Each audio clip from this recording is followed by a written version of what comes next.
And here live today, the DNA Ark.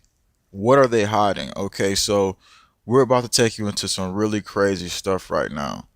And so I thank you all for tuning in today, but it's about to get real crazy. And also, what are they hiding? We're about to talk about they're hiding something big here because they'll tell you that they want to do this with species, but I'm going to take you into a deeper example of what's going on. And the DNA Ark, aka they want to be like Noah's Ark, obviously is another reason why they're saying this. And I'm actually going to give you the specific reason why they're saying this as well. But they're telling you it's just samples of millions of species from Earth. It's a lot bigger than that. And so I'm about to take you into that. First, I'm going to let you hear this video.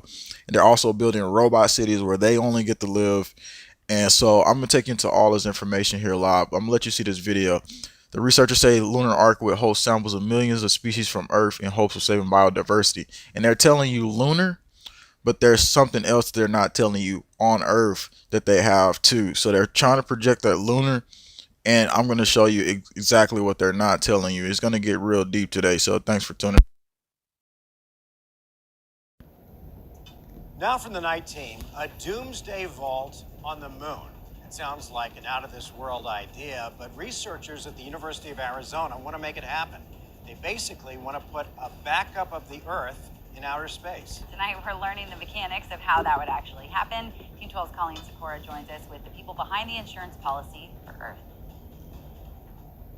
It could be a firestorm. It could be a tsunami. What if? It could be, secondary volcanic activity that happens. The worst hits Earth, wiping out some or a lot of the living things here. Can we get that back? In our current scheme of things, no way. Which is why Jehan Thenga and his team at the University of Arizona thinks this, a lunar ark put inside ancient lava tubes on the moon, could be the answer. Look, this is what they're projecting to you right now. That it's gonna be in space, and they got all these seeds and stuff that they put at special temperatures. But guess where it's at? It's in the Arctic. It's not in space. So they're hiding something from you big, and I'm gonna tell you what's being hidden.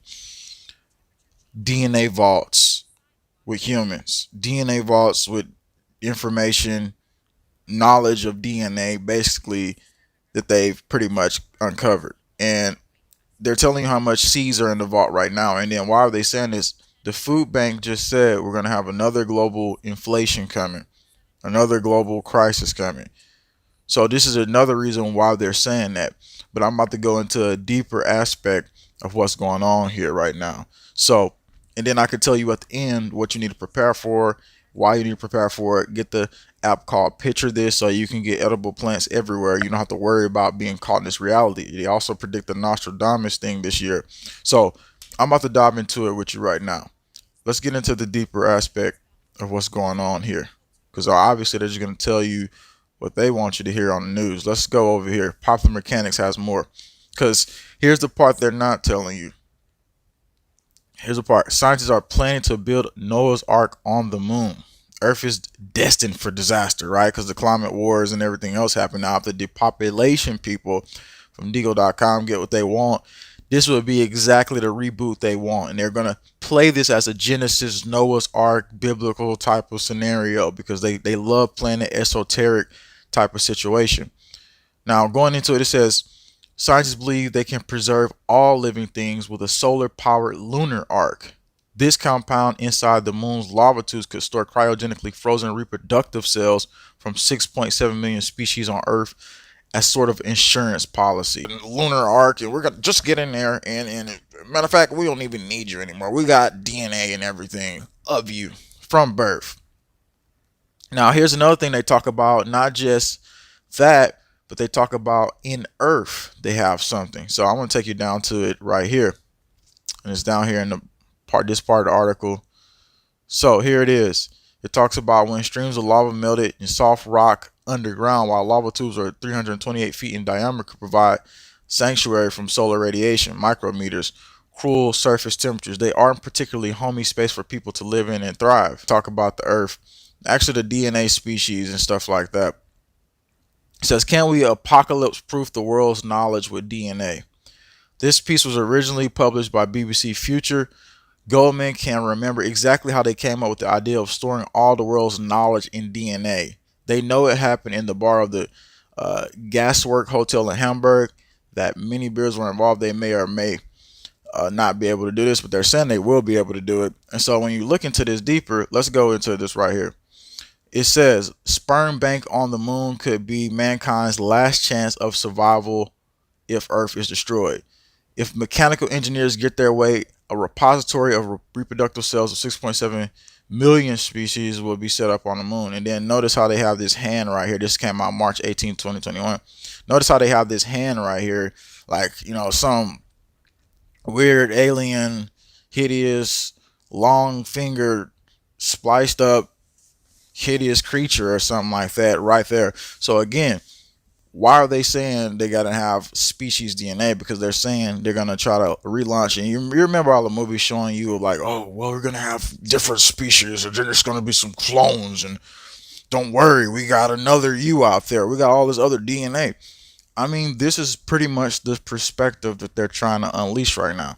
And how many of you already know that you've already had your DNA snatched? I mean, come on now. We've been talking about this for a long period of time. So they got robots with cities now where they're gonna be. Toyota is building it. I'm about to show you that in a second. Toyota is building it, and scientists are gearing up for repopulation after depopulation, obviously, but in a new environment.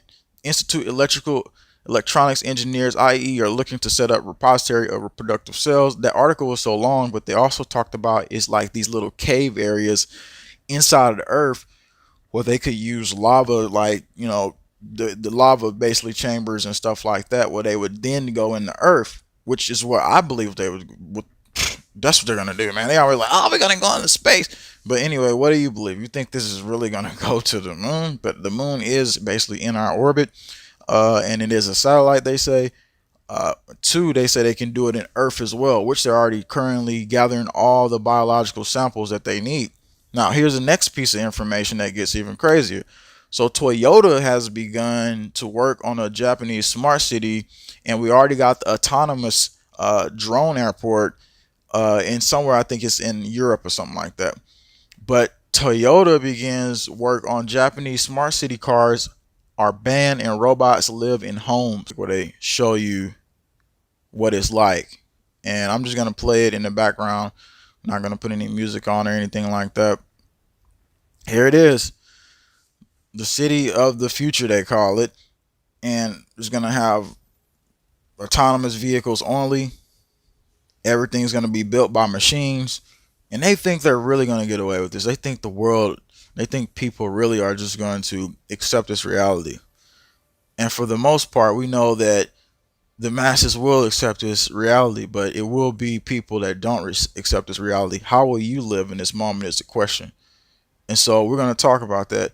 You need to gear up and prepare to live in an off-grid society and live and get what you need as far as cooking, portable grills, portable stoves. And people have been saying they can't get them and they can't afford it. Yes, you can, unless you want to live in a robotized society with artificial intelligence always monitoring you all the time. And it's going to get to the point where people will be in different elements of cities and see lots of the robotized society.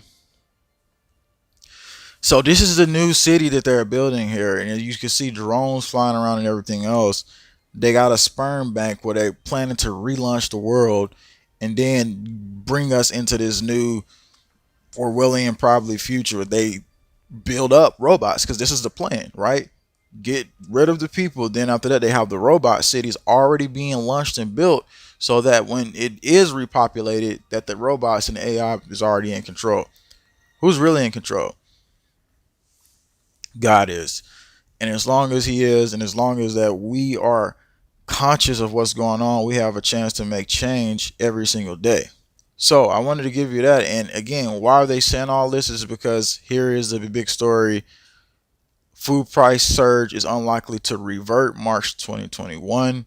Agricultural commodity prices have surged almost 50% since mid-2020, causing concerns over food price inflation around the world.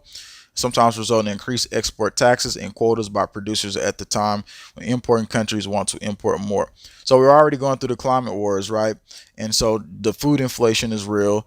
Uh, Corn was one of them, soybeans, and all the stuff that they're showing is also things that's going up that they project throughout the years. And so, what can you do to change how you live? I mean, like I said, the one thing I didn't know was that once you put the Japanese sweet potatoes inside of the glass, and you find any glass jar and you just put the sweet potato in there, you put the water in there and you change it every 3 days. I put colloidal silver in there to keep it clean, and that will literally change your life. It can literally get you. It has vitamin K in it. I told you it has magnesium in it. It has a little bit of calcium in it, and that there alone could replace some of your like lettuce if you just put, because I've had it for like over 8-9 months and it's steady growing and sprouting. So sprouts continue to grow. You can just put like 5 or 6 or 7, maybe 8 of them, 9 of them up there, and then you can use that to replace a lot of nutrition because we don't want to come malnourished. So cooking outdoors tips, you need to go ahead and get ready for that. Now I have other videos coming up, and I'm just showing you this right now because you need to all just be able to become super self-reliant so we can surpass what they expect us to be demolished in. And even if we did, we got to remember the spiritual element of this is to not fall to fear and to always be relying on each other and ourselves, basically. Hunger Games, B Flav says, somebody said, I just got a van. So next video coming up is the geoengineering wars. If you missed all of that, it's going to be on that side where we talk about in depth a lot of what's going on and what's going to happen in 2021. We lay out the full plan, and then we'll have other videos up there at the top where you can basically see that they'll have this biological agenda. We've basically been laying all the plans here. So we appreciate your support. Thanks for tuning in. Please get this out. This is a highly important video, and this is what they're planning to do. And they're going to plan to use people's DNA in this sick agenda. So thanks for tuning in. That's a live report.